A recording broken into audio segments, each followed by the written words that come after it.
Assalomu alaykum barcha qadrli tinglovchilar. Ma'lum muddatli tanaffusdan so'ng yana sizlar bilan birga bloger Timur. Bugun men sizlarga ko'p sonli muxlis va muxlisalarimizning qiziqishlariga ega bo'lib, ko'ngillaridan joy olgan va talablarga sabab bo'lgan Rosha dahshatli o'rmon hikoyasining davomini taqdim etaman. Hikoyani yuragi bo'shlar va homilador ayollar eshitmasin. Hikoyadan so'ng salbiy oqibatlar kelib chiqsa, muallif va ijrochi bu javobgarlikni o'z zimmasiga olmaydi. Chunki men sizlarni ogohlantirdim. Ssenariy muallifi Sardorxo'ja Rixsixo'jayev ukamizga va beminnat xizmat ko'rsatayotgan betakror ovoz sohibi Umidshoh akamizga katta minnatdorchilik bildiraman. Demak, naushniklarni taqing, eshiklarni qulflab oling, chiroqlarni o'chiring. Demak, biz boshlaymiz. Bloger Timur.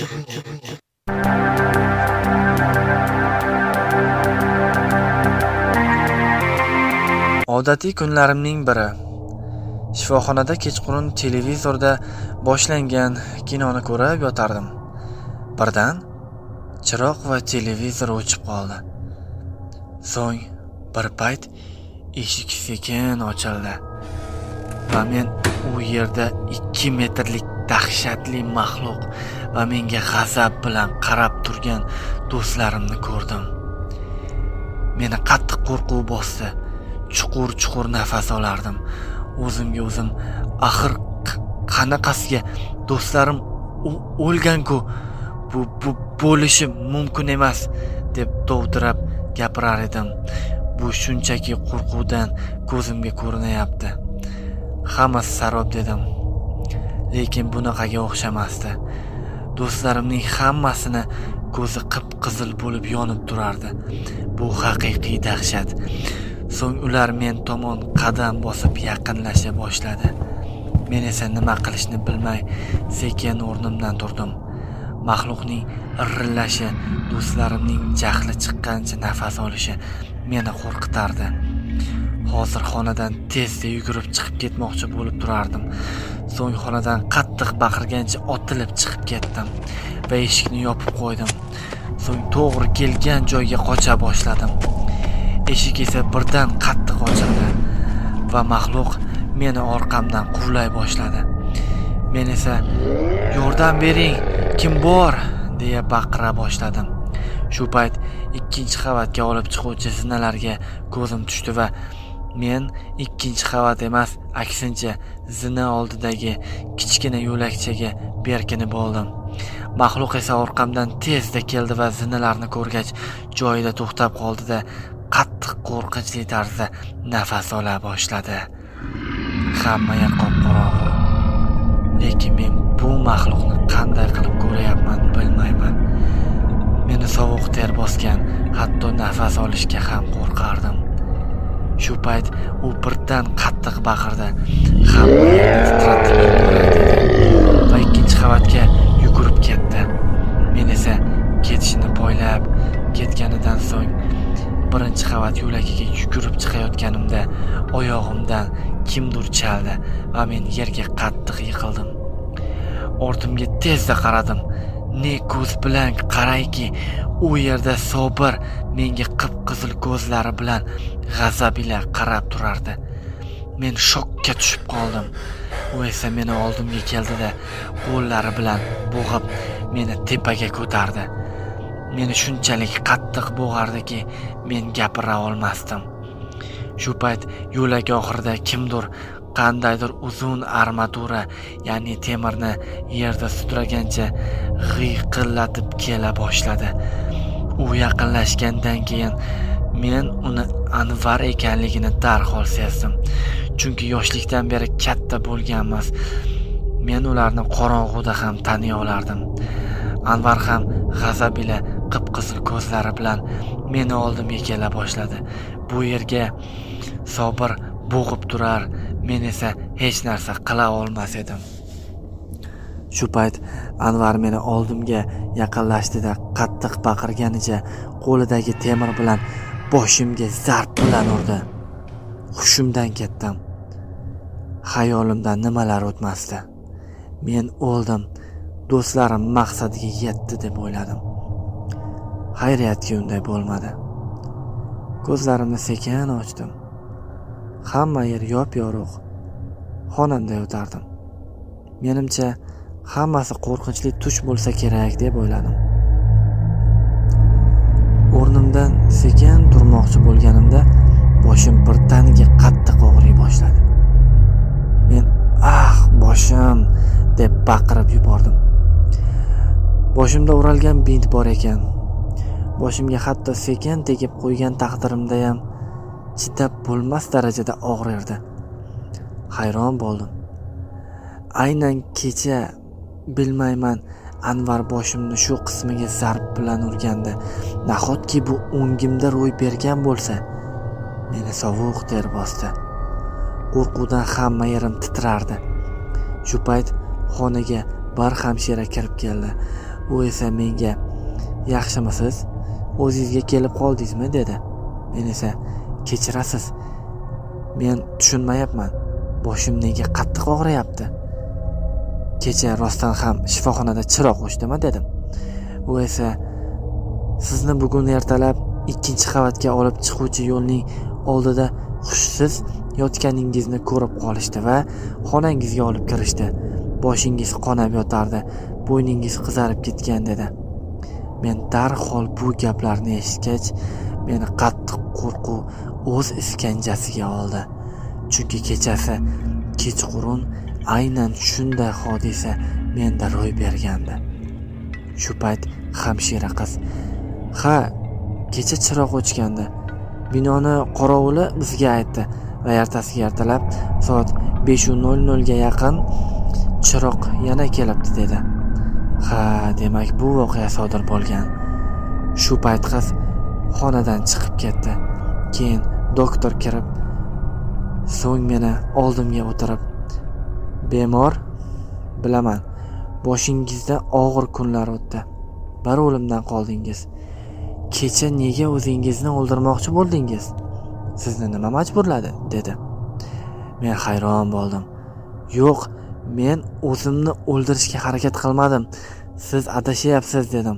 Doktor esa: "Ha, bilaman, lekin o'zingizni qattiq bo'g'ib, temir bilan boshingizga zarb bilan urganingizchi? Temirni qayerdan oldingiz? Siz ruhiy stressda bo'lgansiz va o'zingizni o'ldirishga harakat qilgansiz" dedi. Men doktorning gaplaridan karaxt ahvolga tushib qoldim.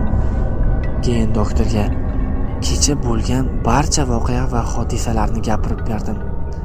Doktor esa qoshini tepaga bir marta ko'tarib qo'ydi-da: "Ha, mayli, bugun psixolog keladi. U yog'ini u bilan gaplasharsiz. Yordam kerak bo'lsa chaqiring" deya xonadan chiqib ketdi. Joyimga yotdim va xayollarimga berilib, ozgina vaqt uxlab qolibman. So'ng ozgina vaqtdan keyin ko'zimni ochdim.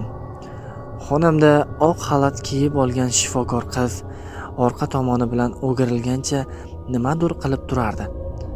Shunda men: "Kechirasiz, soat necha bo'ldi? Aytolmaysizmi? Nega haligacha psixolog kelmadi?" dedim. U esa indamadi. Men esa: "Hoy, gapirsangizchi" dedim. Shu payt u menga darhol o'girilib qaradi. Men bunday holatni ko'rib baqirib yubordim. Chunki u hamshira emasdi. Men o'rmonda ko'rgan dahshatli qiz edi. U sochlarini yuz bilan berkitib olgan, qo'lidan qon oqardi, oyoqlari ko'karib yotardi, o'ng qo'lida esa o'tkir tig'li pichoq turardi. U menga tashlandi. Meni bo'ynimdan pichoq tortib yubormoqchi bo'lganida men uni ushlab turardim. Uni qo'llarini ushlaganimda tiriklik hissini unda ko'rmadim. Qo'llari juda muzdek qattiq edi. Qo'llardan tomchilayotgan qon meni yuzimga tushardi. Juda qo'rqinchli holat. Shu payt pichoqni mahkam ushladimda, qo'lidan tortib va sanchib qadab qo'ydim. U esa bor ovozida qo'rqinchli tarzda qichqirib yubordi: Men qo'rquv bosdi. Shu payt qiz meni o'ng oyog'imni mahkam ushlab oldi. Men "Yo'q, qo'yvor" deb baqirib tipirchilay boshladim. U esa meni sudrab tashqariga olib chiqib ketmoqchi bo'ldi. Qo'rquvdan sovuq ter bosdi. U esa meni sudragancha qo'rqinchli ovozda kulib qo'yardi. Shu payt o'ng qo'lida qadalgan pichoq bexosdan yerga tushib ketdi. Men esa buni ko'rdim-u, pichoqni olib meni oyog'imni ushlab olgan qo'liga sanchdim. U oyog'imni qo'yib yubordi. Men esa vaqt borida o'rnimdan turib va oynani ochib, oynadan sakradim va duch kelgan joyga qocha boshladim. Shu payt haligi pichoq meni o'ng oyog'imga uchib kelib kirdi. Men baqirib yubordim. Oyog'imdan qon oqardi va yerga yiqildim. Boshimni baqirganimdan qattiq og'riq bera boshladi. Shu payt ovozimni eshitgan shifokorlar darhol meni oldimga yugurib kelishdi va pichoqni sug'urib olib, xonamga ko'targancha olib kirib ketishdi. Hayronman, hozirgi arvoh qiz qayoqqa yo'qoldi? U xonada yo'q edi. Xonamga kirib joyimga yotqizishdi. Oyog'imning pichoq kirgan joyini spirt bilan bog'lab qo'yishdi. Shunda doktor meni o'zimga keltirdi. Doktor esa "Yana nima bo'ldi?" deganida men "Hech narsa qilmadim. Arvoh qiz qayoqqa yo'qoldi" dedim duduqlanib. Doktor "Qanaqa qiz haqida gapiryapsiz? Tushunmadim" dedi. Men bo'lib o'tgan hodisani gapirib berdim, lekin doktor yana ishonmadi. "Va siz qo'rqqansiz, ko'zingizda ko'ringan bo'lishi mumkin" dedi. Men "Iltimos, u hali hech qayoqqa ketishga ulgurmagan" dedim. U "Xo'p, esa hozir 5 daqiqa" dedi-da, xonadan chiqib ketdi. Oz vaqtdan so'ng kirib keldi va hozir hech kim binoga kirmaganini va biror kishi binodan chiqmaganini va bunaqa arvoh qizga bino qorovuli ko'zi tushmaganini aytdi. Hatto kameralarda ham uni ko'rmadim dedi. Men esa shok holatiga tushib qoldim. Chuqur nafas olardim. Doktorlar ham bo'layotgan hodisalarga tushunishmayapti yoki meni jinniga chiqazishyapti. Doktor esa "Mayli, hammasi o'tib ketadi" dedi va xonadan chiqib ketdi. Xayriyatki, oz vaqtdan keyin xonamga psixolog kirdi. So'ng men u bilan tanishdim. So'ng men "Xo'sh, nima yordam?" dedi. Men esa bo'lgan barcha voqealarni gapirib berdim. Albatta o'rmonda bo'lgan voqeani aytmadim. Psixolog meni indamay eshitdi va "Siz bo'lib o'tgan qo'rqinchli voqealardan so'ng psixologik jarohat olgansiz. Stress, shok holatiga yurasiz. Sizni kuchli qo'rquv egallagan. Sal narsadan qo'rqadigan bo'lib qolgansiz. O'sha mavjudotlar sizni ko'zingizga ko'rinishi yoki shunga o'xshash tasodif hodisalar bo'lishi mumkin" dedi. Iloji boricha hammasi esdan chiqarishga harakat qiling va hammasi sekin-sekin yo'qoladi. Har kuni bitta qo'rqinchli tush ko'rishingiz ham shunga ayon dedi. Va agar qo'rqinchli tushlardan uyg'onib ketsangiz, bir stakan muzdek suv ichib tushingiz haqida o'ylamay yana uxlashda davom eting dedi. Men esa "Rahmat bergan tavsiyangiz uchun" dedim. Psixolog esa "Mayli, sog' bo'ling" deya xonadan chiqib ketdi. Vaqt ham juda tez o'tib ketardi. Birpasda kech tushdi. Soat 22:00. Xayriyatki chiroq o'chmadi. Faqatgina tunda ishlaydigan sanoqli shifokorlar qolishdi. Xonamda yana televizor ko'rib yotardim. Hamma yoq tinch. Televizordan boshqa hech narsaning ovozi eshitilmasdi. Aynan shu payti hojatxonaga borgim kelib qoldi. La'nati, mayli, axir chiroq hamma yerni yoritib turibdi-ku, deya hojatxonaga yo'l oldim. Kirish eshigi oldida o'tirgan Nilufar ismli hamshiradan tezroq borib qaytishimni so'radim. U esa "Mayli, faqat tezroq qayting" dedi va ruxsat berdi. Tashqariga chiqdim. Tashqarida guvillagancha shamol esardi. Qarg'alarning, odamning cho'chituvchi qaqillashlari hamma e'tibor bermadim. Lekin yozning qoq chillasida qarg'alar nima qiladi? Meni biroz shubha uyg'otdi. Hayron bo'ldim. Mayli, o'ylab o'tirishga vaqt yo'q, deb hojatxonaga kirdim. Hojatxonadan chiqdim. Qo'llarimni yuvib, bino tomon ketmoqchi edim. Nogahon kimdir meni chaqirayotganini. Jasur, qayerdasan? Bu yerga kel, iltimos. Shu so'zlar takrorlanardi. Bu ovoz tanish, lekin kimniki ekanligi aniq esimda yo'q. Bu ovoz hojatxonaning orqa tarafidan kelayotgan edi. Balki u yerda meni bir xavf kutib turgan bo'lsa-chi? Balki rostdan ham kimgadir yordamim kerakmikan? Yo'q, axir kechasi 22:00larda kimga ham yordam berishim mumkin? Bu xayollar miyamda tinmay aylanardi. Haligi meni chaqirayotgan odam esa bormaganimcha meni chaqirib turaverardi. Qiziqishim tufayli ishonch hosil qilishim uchun hojatxonaning orqa tomoniga yo'l oldim. Shu payt xayolimga bir narsa keldi. Hozir shuncha mo'ralab qarab ko'ray, kim meni chaqirayapti? Axir u yerga tezda o'tsam nima bo'lishini bilmayman-ku. Sekin hojatxonaning orqa tarafiga to'xtadim-da, sekin meni kimdir chaqirgan tarafga ko'z tashladim.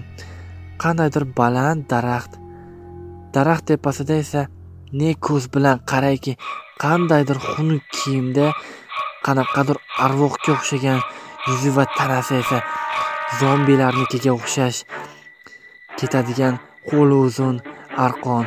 U meni chaqirganicha o'tirardi. Men buni ko'rdim-u, meni muzdek ter qopladi. Meni esimga tushdi. Bu o'rmondagi ilhom aytgan mavjudot edi va ilhomni osib qo'ygan ham shu edi. Men esa tezda binoga qocha boshladim. Qo'rqib ketganimdan chuqur nafas ola boshladim. Bino oldiga yetib keldim va ichkariga kirdim. Men yugurib kelayotganimni ko'rgan hamshira, nima bo'ldi, tinchlikmi? Men esa, iltimos, hojatxona tarafga aslo bora ko'rmanglar, aks holda o'lasiz, dedim. Hamshira esa, mayli, bemalol, sizni ko'zingizga ko'ringan, charchagansiz, yotib dam oling, dedi. Menimcha hamshira gaplarimga ishonmadi. Xonam tomon bordim, xonamga kirdim va stakanga muzdek suv qo'yib ichdim va o'ylamaslikka harakat qildim va joyimga yotdim. Tezda uxlashga tushdim. Shu payt yana o'sha qo'rqinchli tushdan uyg'onib ketdim. Bu odatiy ahvolga aylanib qoldi. Yana stakanga suv qo'ydim va icha boshladim. Ichayotgan paytim qandaydir qattiq baqiriq ovozi meni qaltiratib yubordi. Hayron bo'ldim. Kim ekan deya oynamni ochib qaradim. Ko'cha qop-qorong'u, hamma yer jimjit, sovuq shamol va oynani yopdim. So'ng eshigimni ochib, har tarafga qaray boshladim. Kirish eshigi oldiga qarardim. Hamshira ham boshini stolga qo'ygancha uxlab yotardi. Menimcha bu yana qandaydir ovozlar qulog'imga o'rnashib olgandir, deya xonamga kirdim va uxlashga davom etdim. Ko'zimni ochdim. Hamma yer yop-yorug'. Yonimda orqasini o'girib turgan hamshira turardi. Men yana qo'rqib ketdim va o'rnimdan turdim va kechirasiz, dedim. U esa menga qaradi. Xayriyatki, bu hech qanaqa dahshatli qiz emas, oddiygina hamshira ekan. Meni qo'rquvim tarqab ketdi. Hamshira esa, nima bo'ldi? Tinchlikmi? Nega o'rningizdan turib oldingiz? Biror gap bo'ldimi, dedi. Men esa, yo'q, shunchaki o'zim, dedim va kulib qo'ydim. Hamshira menga, bemor dorilarni o'z vaqtida iching, dedi. Xo'p, dedim. Ko'chaga birpas havo almashib kelish uchun chiqdim. Shu payt kimningdir hojatxona tarafdan qattiq qichqirig'i eshitildi. Men esa darhol o'sha tomon yugurdim. Nilufar ismli hamshira eshik oldida o'tiradigan hamshira. Uni oldiga bordim va "Nima bo'ldi? Nega baqirdingiz?" dedim. U esa titraganicha hojatxona orqasidagi daraxtni qo'li bilan ko'rsatdi. Men u yerga darhol qaradim-u, qo'rqqanimdan baqirib yuboray dedim. Lekin ovozim chiqmay qoldi. Daraxtda arqonga osilib turgan bir shifokor yigit turardi. Binodan esa ko'pchilik hamshira va doktorlar chiqib kelishayotgandi.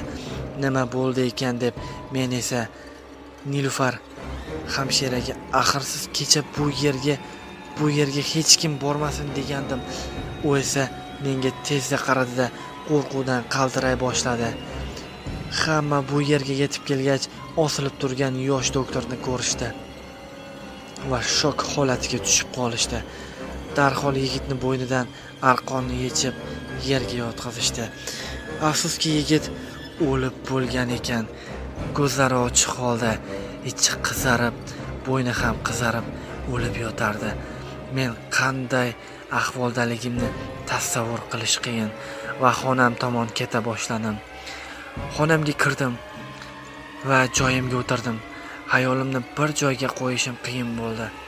Nahotki o'sha o'rmondagi mavjudotlar shifoxonaning har burchagiga kezib yurgan bo'lsa? Yo'q, bu shunchaki ko'zimga ko'rinayapti. Axir o'sha voqeadan keyin meni ko'zimga o'sha mavjudotlar ko'rinaveradi-ku. Yo'q. Nega? Unda qanaqasiga doktorni kim o'ldirdi? Aynan kecha men ham xuddi o'sha daraxtga o'sha dahshatli mavjudotni ko'rdim. Hammasi juda dahshat. Bir payt xonamga Nilufar hamshira kirib keldi va menga yig'aralash gapirdi. Menga hammasini tushuntirib bering dedi. Kechirasiz, nimani tushuntiraman dedim. Nilufar esa kecha nima bo'ldi? Hojatxona tarafda nimani ko'rdingiz dedi. Men esa nega, nima bo'ldi? Tasodifan so'rayapsiz dedim. U esa kecha hojatxonaga kechqurun chiqdingiz. Qaytib kelganingizda esa menga qo'rquv bilan "Iltimos, hojatxona tarafga bora ko'rmanglar, aks holda o'lasiz" dedingiz. Men bo'lsa sizni charchagan yoki ko'zingizga ko'ringandir deb o'yladim va siz xonangizga kirib ketganingizdan so'ng taxminan 2 soatlardan keyin haligi o'lgan yigit shifokor xonasidan chiqib ketdi. So'ng menga qarab "Yaxshi o'tiribsizmi? Shu mahal hojatga borgim kelib qoldi" dedi. Men esa uyqu aralash "Hammanglar ehtiyot bo'ling, tag'in o'ldirib ketishmasin" deya kulib qo'ydim. Va stol ustiga boshimni qo'ygancha uxlab qolibman deb gapirdi. Men esa bu gaplardan keyin yanada qo'rquv egallardi. So'ng men ham hamshiraga batafsil hammasini gapirib berdim. Hamshira esa ishondi. Ishonmagan taqdirda ham bunga birorta sabab topa olmas edi. U endi o'zini g'alati his etardi va men kechasi kechqurun qandaydir baqiriq ovozini eshitganimni va ko'chaga qaraganimni, eshik ham ochiq, qarasam hamma yoq jimjit ekanligini, bu esa shunchaki qulog'imga eshitilgandir deya joyimga yotgan edim. Demak, bu shifokor yigit baqirgan deb o'yladim. U esa bo'lib o'tgan voqea va mening gaplarimdan keyin qattiq qo'rquv va stressga tushib qolganini darhol sezdim. U esa indamay xonadan chiqib ketdi. Men esa bo'layotgan voqealarni ancha esimdan chiqarishga o'rniga battar esimga tushib yanada qo'rqardim. Bo'lib o'tgan voqea butun Chirchiq shahriga tarqaldi.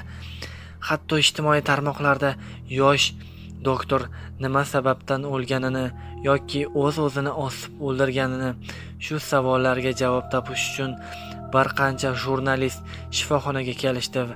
Hamma bitta gapni gapirardi: nima sababdan o'lganini biz bilmaymiz deyishardi. Shu payt Nilufar ismli hamshira bilan men intervyu berishga qaror qildik. Biz kecha bo'lgan hodisani hammasini gapirib berdik. Ular esa hammasini yozib olgach, bu yerdan ketishdi va payt 10 kun oldin meni oldimga kelgan jurnalist bo'la keldi. So'ng menga bo'lib o'tgan ishlarni aytib berdi. Men esa indamay eshita boshladim. O'sha kungi dahshatli voqeadan so'ng o'rmondan hech kim yurmay, hatto ularni kunduzi ham vahima bosar. Haligi dahshatli maxluq esa qaysi turga mansubligini olimlar qancha urinishsa ham aniqlasha olmabdi. 1855-yil va undan oldingi yillarda hayvonni faqat Braziliya o'rmonlari ichida uchratib qolishardi va duch kelgan odamni chavaqlab tashlashini va uni qanday ko'rinishda ekanligini 19-asr kitoblarida yozib qoldirishgan. Bu maxluqning nomini esa mahalliy aholi qotil maxluq deb nomlashgan. Bu maxluqning 3 xil turga mansubligini va ular har xil bo'lishganini yozib qoldirishgan. Hatto ularning qanday ko'rinishda ekanligini chizib qoldirilgan deya xabar beribdi. Osiyo va Braziliya olimlari so'ng olimlar va bu hayvonni hozirgi eng oxirgi maxluq bu qanday O'zbekistonga kelib qolgan va qanday yashab yurgani bizga noma'lum dedi. Men esa yo'q, ular adashayapti. Men yana qolgan maxluqlarni ham ko'rganman. Ular hali o'rmonda dedim. So'ng jurnalist menga ijtimoiy tarmoqlarda tarqagan o'sha 19-asr kitobida chizilgan 3 xil qotil maxluqni rasmini ko'rsatadi.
Menimcha bular meni ta'qib qilib yuribdi.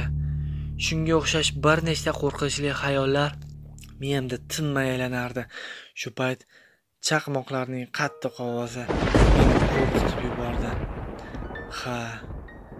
Menimcha yomg'ir yog'moqchi. Zerikib ketdim. Televizorni yoqdim. Shu payt bugungi xabarlarga ko'zim tushdi. Bugun Chirchiq shahrining shifoxonalarining birida mudhish voqea yuz berdi. Yosh yigitni qandaydir noma'lum mavjudot o'ldirib, osib ketgani va bunga guvoh bo'lganlar deya men Nilufarni jurnalistlarga bergan intervyuni xabarlarda ko'rsatishardi. So'ng balki bu hech qanday mavjudot tomonidan emas, o'zini o'zi o'ldirganligi haqida ham gumon qilinmoqda deyishdi. Boshlovchilar meni oldimga kelib gapirib bergan gaplarni xabarlarda ham ko'rsatishdi va xabar so'ngida hurmatli yurtdoshlar, siz aslo xavotirga tusha ko'rmang. Bu maxluq eng so'nggisi deb ta'kidlandi. deya endi xorij xabarlariga deya yangiliklarni boshladi. Meni bu xabarlardan jahlim chiqar va qo'rqardim. Axir bu maxluqlar eng so'nggisi emas, hali yanada o'rmonda bor-ku derdim. Shu payt birdaniga chiroq o'chdi. Meni vahima bosdi va birdaniga qattiq chaqmoq chaldi. Va yana chiroq keldi.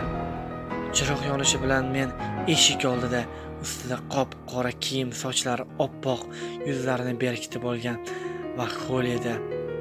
Qo'lida uzun tirnoq, o'tkir pichoq ushlab turgan ayolni ko'rdim. Men baqirib yubordim. U divonimga ag'anab tushdim. U men tomon yaqinlashib kela boshladi. Nima qilishni bilmasdim. Darhol o'rnimdan turdim va oynani ochdim va tashqariga sakrab, oynaning pastki qismiga berkinib oldim. U ham o'rnimdan ortimdan sakradi va qo'rqinchli ovozi bilan kulgancha har tarafga qaray boshladi. Men esa o'rnimdan turib, yana oynadan oshib, xonam tomon sakradim. U esa meni darhol payqadi va meni oldimga yugurib kela boshladi. Vaqt borida oynani yopib qo'ydim. U esa kelib oynani ura boshladi. Men xonamdan yugurib chiqib ketdim. So'ng to'g'ri kelgan joyga qocha boshladim. Faqat ko'chaga emas, chunki ko'chada sharros yomg'ir yog'moqda. Shu payt xonamdagi oynani singanini eshitdim. U xonamdan chiqdi va meni ko'rib qoldi. Men tomon tezda yugurib kela boshladi. Men binoning uzun yo'lagi orqali yugurib ketardim. Menga yordam bering, kim bor? deya baqira boshladim. Yo'lak oxiriga yetib kelgandim. Xayriyat, chap tomonimda, ya'ni bir uzun yo'lak chiqdi. Men shu yo'lak orqali yugurdim. U menga yetib olishiga 5 yoki 6 metr qolgandi chamasi. Sezdim va yana tezroq yugurishga harakat qilardim. Qochayotgan paytim o'ng oyog'imga birdan pichoq uchib kelib sanchildi. Qattiq baqirdim va yerga yiqildim. Haligi ayol mening tepamga keldi. Pichoqni oyog'imdan sug'urib oldi va ko'zimning tepasiga ushlab turardi. Men hozir qarshilik qiladigan bo'lsam, ko'zimdan ayrilaman deya qo'rquvdan qaltiragancha qimirlamay yotardim. Shu payt kimdir men tomon yugurib kelayotganini eshitdim. Ha, bu doktor shifokor ekan. U darhol ustimdagi ayolni itarib yubordi va meni tezda o'rnimdan turg'izdi. Dahshatli ayol esa biz tomonga qarab turardi. Doktor buni ko'rib, menimcha shokka tushib qoldi. Shu payt dahshatli ayol qattiq qo'rqinchli ovozda kula boshladi. Chiroq o'chdi va bir daqiqa o'tmasdan yana keldi. Ayol esa qayoqqadir g'oyib bo'ldi. Hamma yerni qaradik, hech qayerda yo'q. Kirish eshigi oldida o'tiradigan Nilufar ismli hamshira qizni oldiga bordik va hozir shu yerdan qora kiyimli ayol chiqmadimi? U esa yo'q deya javob berdi. Biz hayron bo'ldik. Qayerga yo'qolib qoldi ekan? Juda dahshatli holat edi. So'ng doktor bilan xonamga bordik va kirdik. Joyimga sekin yotdim. Doktor oynaning singanini ko'rdi. Mendan hayron bo'lib so'radi. Men esa haligi qotil ayolning ishi dedim. U esa indamadi va mayli qo'rqmang, ertalabgacha amallang. Keyin ustalarni chaqiramiz. Bugun bo'lib o'tgan holatlar hammamizga aytamiz dedi va xonadan chiqib ketdi. Meni qo'rquv hali tark etmagan. Ming la'nat bo'lsin o'sha o'rmonga va o'sha dahshatli mavjudotlarga. Qachon qutula olaman bu holatdan dedim va bir stakan muzdek suv ichib hech narsani o'ylamay uyquga ketdim. Oyna ham yomg'ir ovozidan uxlashim qiyin bo'ldi. Xonam ham juda ham sovib ketibdi. Bir amallab bo'lsa-da uxlab qoldim. Bu gal umuman boshqa tushunib bo'lmas tush ko'ribman. O'sha o'rmonda kechasi yolg'iz o'zim ketayapman. Oldimdan o'sha dahshatli tashlandiq xaroba 2 qavatli uy chiqdi. Uy ichidan esa Jahongir do'stim chiqib keldi. U menga g'azab bilan qarab turganini ko'rardim. Menga xomush qarab turardi. Men tezda uni oldiga bordim va "Jahongir, sen tirikmisan?" dedim. U esa indamasdi va menga qarab, "Iltimos, meni qutqar, iltimos" dedi-yu uy ichiga kirib ketdi. Men "Hoy, qayoqqa?" dedim-ku. Shu payt orqamda maxluqning irillaganini eshitdim. Darhol ortimga qaradim. U maxluqni men tanidim. Yuzi bo'rilarnikidek 2 shoxi bor.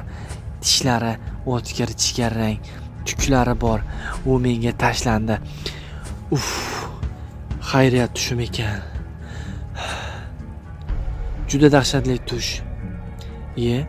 Oynani bir pasda ta'mirlab qo'yishibdimi? Hayron bo'ldim. Shu payt yonimda turgan divanga ko'zim tushdi. Divanda esa qora kiyimli bir odam yotardi. Men "Kechirasiz, siz kimsiz?" dedim. U men tarafga o'girildi. Ne ko'z bilan ko'raki, u Jahongir ekan. Menga qarab, "Iltimos, meni qutqar." Men baqirib yubordim. Ko'zimni ochdim. Yana tush. Bu juda dahshat. Tush ketidan tush. Odamni vahimaga soladi. Bu la'natlangan kasalxona. Tanam terlab ketgan. Bunaqa tush ketidan tush ko'rish mendan kamdan kam uchrardi. Bu esa juda dahshatli. Xayriyatki endi o'ngim ekan. Tush ko'rmayapman. Chunki har doimgidek yonimda hech kim yo'q. Tepa oynam sinib yotardi. Yana bir stakan muzdek suv ichib olib o'zimga kela boshladim. Yuzimni yuvdim-da tashqariga chiqdim. Biroz toza havodan nafas oldim. Eshikni ochib tashqariga chiqdim. Ko'chaga chiqib nafas ola boshladim. Bo'lib o'tgan dahshatli voqealar va tushim haqida o'ylay boshladim. Nega dahshatli mavjudotlar meni ta'qib qilgani yetmagandek yana qo'rqinchli tush ko'rsam, tushda tush ko'rish men uchun vahimaliroq tuyuldi va mayli. Tushga nimalar kirmaydi. Shu payt binodan kimdir baqirib chiqib kelayotganini eshitdim. Bu Nilufar ismli hamshira ekan. U dod faryod qilib, "Yordam beringlar, kim bor?" derdi. Men esa tezda uni oldiga yugurdim va "Nima bo'ldi?" dedim.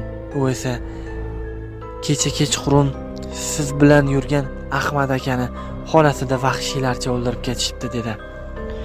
Men shok ta'siriga tushib qoldim. Qo'rquvdan hamma yerim titrab ketdi. O'layotgan nafasim tomog'imga tiqildi. Keyin Ahmad akani xonasiga yugurdik. Xonasiga kirdim. Juda dahshatli. Xonadagi narsalar har tarafga sochilgan. Ahmad aka doktorni kallasi boshqa joyda, tanasi ajralib qon bo'lib boshqa joyda yotardi. Devorlar qon va to'g'ridagi devorga qon bilan yozilgan nimadir bor ekan. U yerda "Agar sen o'lmasang, unda bu yerni hammasini o'ldiramiz" deb yozilgan ekan. Men buni aniq bilaman. Bu kechagi qotil dahshatli ayolning ishi.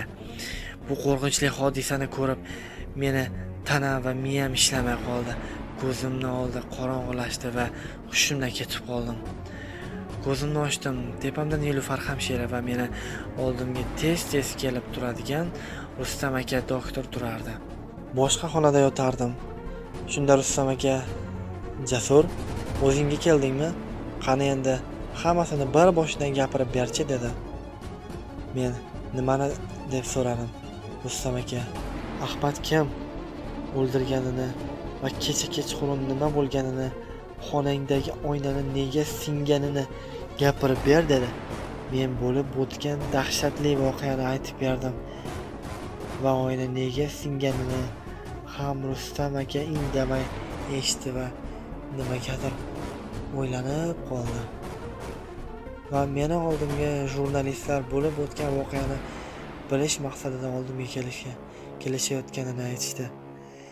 Men intervyu berishni xohlamadim, chunki boshim og'rib ketyapti. Gapirishga holim yo'q. Bunaqa voqealar bo'layotganini deb aytaversam, meni jinniga chiqarishlarini ham xohlamadim.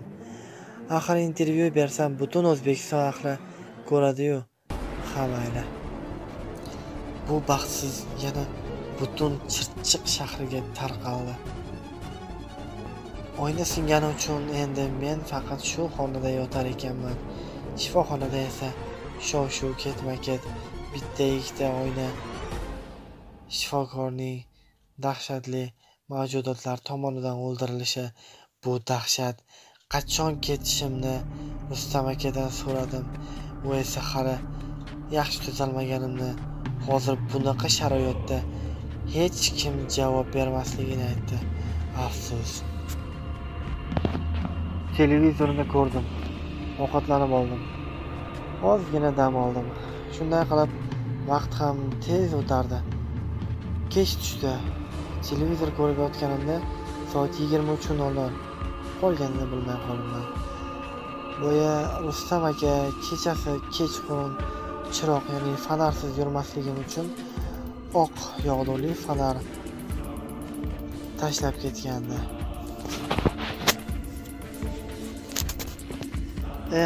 Negadir birdan chiroq o'chib qoldi. Tezda fanarni yoqib oldim. Shu payt eshigim sekin ochildi. Tezda fanarni yoqib o'sha tomon tushirdim. Hech kim yo'q. Hech kim ochdi. Kim ochdi ekan deya o'rnimdan turdim va eshik oldiga yaqinlashdim. Tashqariga chiqdim. Hech kim yo'q. Shu payt yerda qon izlarini ko'rdim. Qon tomchilab yo'lak oxiridagi xonalar tomon ketgan edi. Qiziqishim tufayli o'sha tomonga bordim. Yo'lak juda ham uzun edi. Yo'lak oxiridagi xonalarga yaqinlashganimda o'zimni xonam umuman ko'rinmasdi. 3 ta eshik turardi. 2 ta eshik to'g'rida joylashgan, bitta eshik esa yonida joylashgan. To'g'ridagi ikkala eshik ochiq, yonimdagi eshik esa yopiq edi. Qon izlari faqat to'g'ridagi ikkita eshik tomon ketgan edi. Shu payt yonimdagi eshik sekin ochildi. Darhol qaradim. Shu payt qandaydir qo'llar paydo bo'ldi. Meni darhol ichkariga sudrab oldi. Kirib ketdi. Og'zimni qattiq ushlab yopib oldi. Men baqira olmasdim. U esa, "Hey, Jim, bu men, Rustam akangman", dedi. Va meni qo'yib yubordi.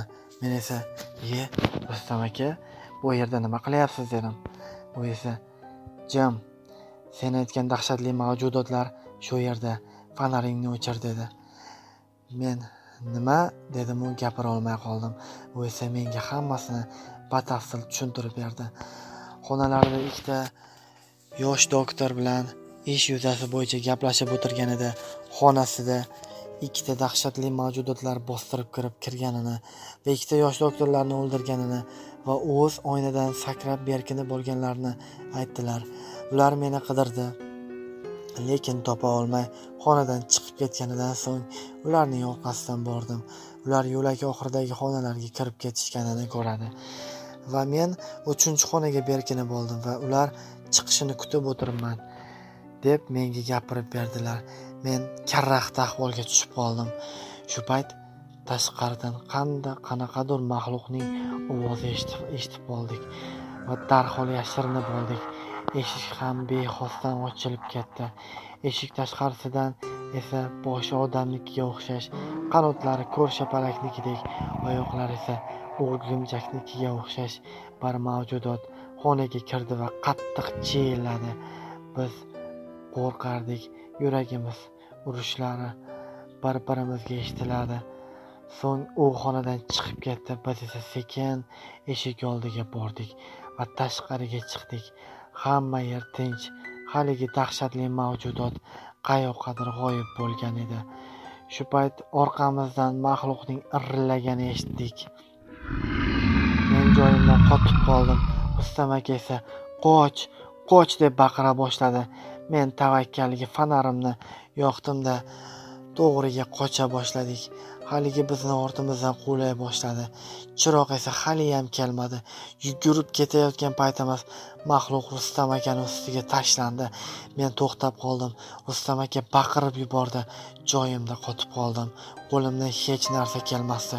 Shu payt yo'lak oxirida men o'rmonda ko'rgan boyagi dahshatli uchar mavjudot qichqirganicha men tomon uchib kela boshladi. Men darhol ko'chaga yugurib va tashqariga chiqib, zinalarga yon tomon qismiga berkinib oldim va fanarimni o'chirib oldim. U esa qayerlargadir uchib meni qidira boshladi. Men uni ketishini kutib binoga yugurib kirdim va xonam tomon bordim.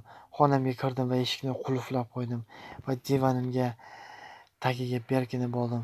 Chuqur nafas ola boshladim. Ko'zim qo'rqqanimdan ko'zim ilinib uxlab qolibman. Ko'zimni ochdim, hamma yer yop-yorug'. Divanim tagida yotibman. Sekin o'rnimdan turdim va yuzimni yuvdim. Shu payt eshik taqillab, men eshikni ochdim. Ikkita doktor va Nilufar meni oldimga kirishdi. Kechagi bo'lgan dahshatli voqealarni mendan so'rashdi. Men bilmayman. Kecha uxlab yotuvdim. Bulardan xabarim yo'q dedim. Ular esa xonadan chiqib ketishdi. Men bo'lib o'tgan voqealarni hech kimga aytmaslikka qaror qildim. Jurnalistlar kelib mendan intervyu olishlari uchun Rustam aka va ikkita yosh doktorning o'limi haqida shokka tushirib qo'ydi. Har kuni odam o'lishi bu o'ta dahshatli. Xonamda xayollarimga berilib yotardim. Shu payt doktor meni oldimga bir kishi so'rab kelganini aytdi. Uni chaqirdi. To'g'risi, men bu insonni tanimadim. U menga o'zini tanishtirdi. O'rmonning qarshida ochiq maydonda qurilgan kvartiralarning birida yashashini aytdi. Men ham o'zimni tanishtirdim. Va xo'sh, menda nima ishingiz bor edi dedim. Bu esa, bilaman, sen o'rmondan tirik chiqqan insonlarning birisan. Senga qoyil qolsa arziydi. Do'stlaringni yo'qotding, afsusdaman. Bu yerga kelganingdan necha kun bo'ldi dedi. Men hayron bo'ldim. 2 hafta dedim va u shu 2 hafta yoki shu yaqin kunlarda shifoxonada baxtsiz hodisalar ro'y beryapti. O'zingda ham bo'layaptimi dedi. Men esa shifoxonaga kelganimdan beri bo'layotgan barcha voqealarni aytib berdim.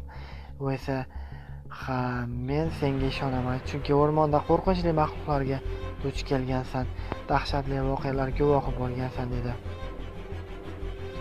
Bu yerga bo'layotgan barcha dahshatli voqea hodisa rostdan ham bo'ladi dedi.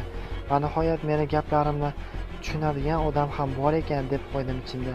Men esa, "Kechirasiz, siz qayerdan bilasiz" dedim. Bu esa bundan 2 yil oldin bir inson ishdan kech qaytayotganida o'rmonning chetidek yo'lak orqali mashinasida kelayotgandi. Uni qandaydir maxluq va mavjudotlar ta'qib qilgan, qochaman deb mashinasini urib olgan va biz yashaydigan kvartiralarning biriga kelib yashirinib bo'lgan.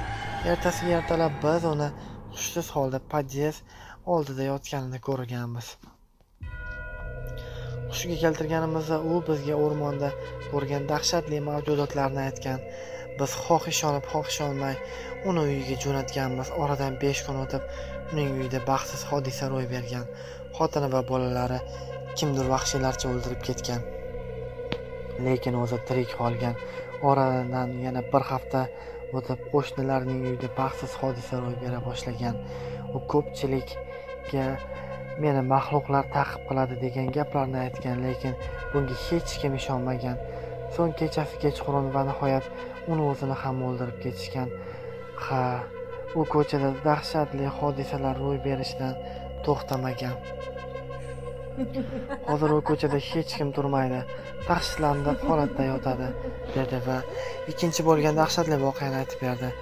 Bizning yashaydigan kvartiraning birida ham shunday hodisa ro'y bergan. Yoz oylarining birida kvartira egasi kechki payt cho'milgani Roshaga boradi va tun yarmida uyiga keladi. Ertasiga ertalab u bizga har xil arvoh va sharpalar ko'ringani, uni o'ldirmoqchi bo'lgani, qanaqadir maxluqlar uni ortidan quvlagani va zo'rg'a berkinib uyga yetib kelganini aytadi. Biz unga ishonmadik. Oradan 5 kun o'tib esa uning yerto'lada jasadini topdik. U o'z-o'zini o'ldirgan deb o'ylagandik. Ha, lekin shu paytgacha ana shu kvartirani sotib yashaganlarni esa 1 hafta o'tib ularni ham yerto'lada o'lib jasadlarini topganimizni, mana shu kvartirada shuncha baxtsiz hodisa bo'lgani uchun biz bu kvartirani yopib tashlaganmiz va bu kvartira la'natlangan kvartira deb qo'yganmiz. Shundan beri hech kim o'lmadi va dahshatli voqealar sal kamaydi dedi.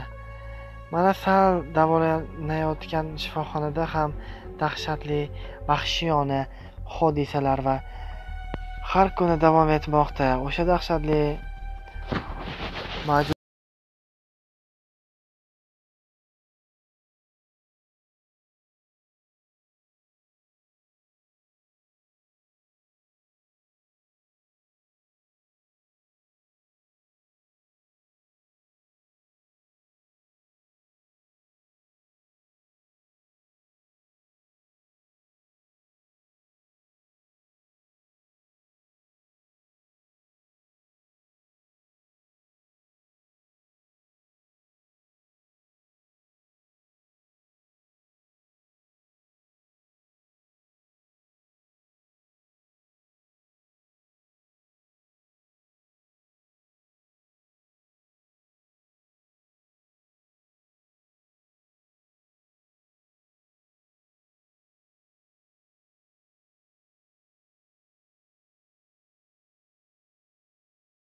menga kelib vahshiylarcha o'ldirib tashlashmoqchi edi.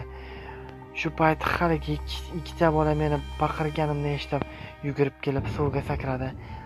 Meni esa suvdan chiqazishdi, lekin o'zlari chiqmoqchi bo'lishganlarida hozirgi dahshatli mavjudotlar ularni chavaqlab vahshiylarcha o'ldirib tashlashdi. So'ng birdaniga suv qa'riga ikkalasi ham kirib ketishdi va g'oyib bo'ldi. Suv qip-qizil qonga belandi. Men bu hodisani ko'rib dahshatga tushdim. Odamni yuragini yoruvchi o'ta dahshatli holat. Hushimdan yo'qotay dedim. Shok ta'sirida tushib qoldim.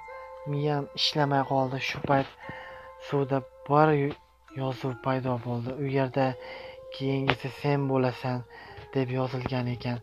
Men qattiq baqirdim va shifoxona tomon yugurdim. Xonamga kirdim, ustimni tezda artdim va kiyimlarimni kiydim. Hamma narsani joylab, Nilufar hamshiraning telefonini so'rab, dadamga telefon qildim va meni tezroq bu yerdan olib ketishlarini iltimos qilib so'radim. Nilufar esa xullas siz meni ko'rmadingiz dedim va men ko'chaga yugurdim. Yarim soatdan so'ng dadam keldi. Mashinaga o'tirdim va shifokorlar menga javob berganini aytdim. Dadam esa hayron bo'ldi va nega undan vahima bilan gapirding dedi. Men esa yo'q, shunchaki tezroq kelishingizni xohladim. So'ng Qibray tumaniga ham yetib keldik va uyimiz tomon yo'l oldik. Uyga ham yetib keldik. Ichkariga kirdim va oyim dadamga shunchaki doktorlar menga javob berganini va yaxshiligimni aytdim. Oyim va dadam bilan bir oz gaplashdik. Ular mendan o'sha dahshatli voqea va hodisalarni so'rashganida men dada, oyi, iltimos faqat shu haqida gaplashmaylik dedim.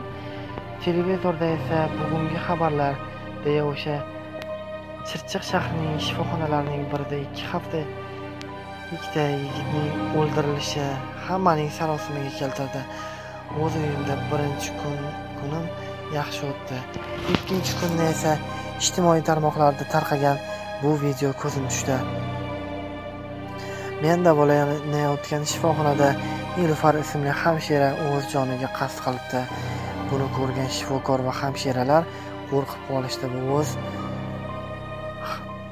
xohishlari bilan ishdan bo'shashlari haqida ariza topshirishganini, u yerdagi bemorlarning teng yarmi ham o'z xohishi bilan ketgan yoki qochib ketgan.